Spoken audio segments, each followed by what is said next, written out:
आप अभी तक के इस खास कार्यक्रम में आप सभी का स्वागत है और मैं हूं आपके साथ फरहान। पीएम मोदी कह रहे थे कि ना ही कोई अंदर घुसा है ना ही कोई अंदर घुसा था। चीन को लेकर लाल आंखें दिखाने की बात करने वाले पीएम मोदी अब चुप क्यों हैं? अब किसी प्रकार की प्रतिक्रिया क्यों नहीं की जा रही? एक्शन क्यों नहीं लिया जा रहा? हाँ, जो सर्जिकल स्ट्राइक होती है अब वह क्यों नहीं की जा रही है? यह बड़ा सवाल है आज भारत के प्रधानमंत्री नरेंद्र मोदी से। अभी तक चीन के बारे में जितनी भी खबरें आ रही थी लगातार झुटलाया जा रहा था, तो हमें भी लग रहा था शायद सैटेलाइट इमेजेस में किसी प्रकार की गलती हो गई होगी, जबकि होती नहीं है। लेकिन फिर भी हमने अपने प्रधानमंत्री के शब्दों को बड़ा किया, उन्हें ऊपर रखा और हमने सैटेलाइट की इमेजेस को ही नकार दिया। लेकिन जब लगातार इमेजेस आ रही हैं और बड़े बड़े बदलावों के साथ, तब उसे नकारना बिल्कुल असंभव हो जाता है। और यह न्याय संगत भी नहीं है कि जब हमारे देश के भीतर कोई घुसने का प्रयास कर रहा हो, हमारे देश के खिलाफ षड्यंत्र बना रहा हो और हम उसको झुटला दें, यह बिल्कुल न्याय संगत नहीं होगा। उत्तराखंड के करीब भी सीमावर्ती इलाकों में चीन ने अपनी कॉलोनियां बनाना शुरू कर दी हैं और वह कॉलोनियां ज़रूर आर्मी के लिए ही होंगी। और इतना ही नहीं, मैं आपको और बताता हूं, LAC के करीब उसने लगातार अपने हेलीपैड बना रहा है। हेलीपैड के साथ साथ एयरफील्ड, मिसाइल बेस, यानी कि सेना को जितनी भी सुविधाएं चाहिए हैं, चाहे वह मिसाइल बेस हो, चाहे एयरफील्ड हो, चाहे हेलीपैड हो, सारी चीज़ें मुहैया करवाई जा रही हैं चीन के द्वारा। इससे साफ मालूम पड़ता है कि आने वाले समय में एक बड़े युद्ध का आगाज़ करना चाहता है चीन। और हमारा देश आंखें मूंदे हुए क्यों बैठा है? हो सकता है कि कुछ लोग कहें कि आंखें मूंदे हुए नहीं बैठे, हम किसी प्रतिक्रिया की तैयारियां कर रहे होंगे, आपसे बताना आवश्यक नहीं है।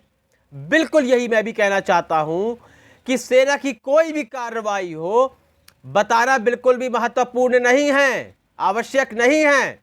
लेकिन चुनावों के वक्त में आप सर्जिकल स्ट्राइक की बात करते हैं, पाकिस्तान में कितनों को मारा, किस तरह से सर्जिकल स्ट्राइक करी, इतना ही नहीं, मीडिया चैनल में तो उसके एनिमेशन तक बनाकर दिखाए जाते हैं कि सर्जिकल स्ट्राइक कैसे हुई थी, जैसे मीडिया कर्मी उस सर्जिकल स्ट्राइक में मौजूद थे। इस तरह से एकदम बताया जाता है कि आंखों देखा हाल बताया जाता है। तो मौजूदा समय में जब हमने पिछले बीते वक्त में आपके मुंह से इतनी बातें सुनी, सर्जिकल स्ट्राइक सुना, सेना की किस तरह से गतिविधियां होती हैं, जब आपने सब बताया तो हमें भी रुचि होने लगी कि हमें हर बातों की जानकारी होनी चाहिए। तो जब चीन LAC के पास अपने एयरबेस, मिसाइल बेस बना रहा है, हेलीपैड बना रहा है, तो आखिर हमारी क्या तैयारियां हैं? हमने कितने एयरबेस बनाए, हमने कितने मिसाइल बेस बनाए और हम आखिर क्या करने वाले हैं? यह सबसे बड़ा सवाल है आज। लेकिन यदि आप इस सवाल को पूछेंगे तो आप राष्ट्रद्रोही कहलाएंगे। आपके पास चीन से फंडिंग आती है, आप ये कहलाया जाएगा, आपके नाम के आगे यह लगा दिया जाएगा कि आप चीन की फंडिंग खाते हैं, दलाल हैं।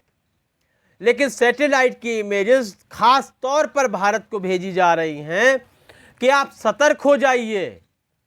चीन केवल सतर्क ही नहीं बल्कि तैयारियां कर रहा है, सेना के लिए कॉलोनियां बना रहा है जहां पर हमारा एक व्यक्ति भी नहीं जा सकता, सेना का एक जवान भी नहीं जा सकता। उसने सारी तैयारियां मुकम्मल कर ली है। लेकिन हमारी क्या तैयारियां हैं, अब तक प्रधानमंत्री नरेंद्र मोदी ने इसके बारे में कुछ नहीं बताया। लेकिन हम आशा करते हैं कि आने वाले सप्ताह में या इसी सप्ताह के भीतर वह इस बारे में ज़रूर कुछ बताएंगे, अवश्य कुछ बताएंगे। तो आपको क्या लगता है, चीन को लेकर जो खबरें आ रही हैं, सैटेलाइट इमेजेस आ रही हैं, उनमें कितना सत्य है? प्रधानमंत्री नरेंद्र मोदी चुप क्यों हैं? क्या आने वाले समय में वह किसी प्रकार की प्रतिक्रिया करेंगे और हमारी क्या प्रतिक्रिया होगी, वह बताने का कष्ट करेंगे। इस संबंध में अपनी राय हमें कमेंट सेक्शन में अवश्य दें। कार्यक्रम को लाइक और शेयर करें, चैनल को सब्सक्राइब करना बिल्कुल भी ना भूलें। तब तक के लिए इजाज़त दीजिए।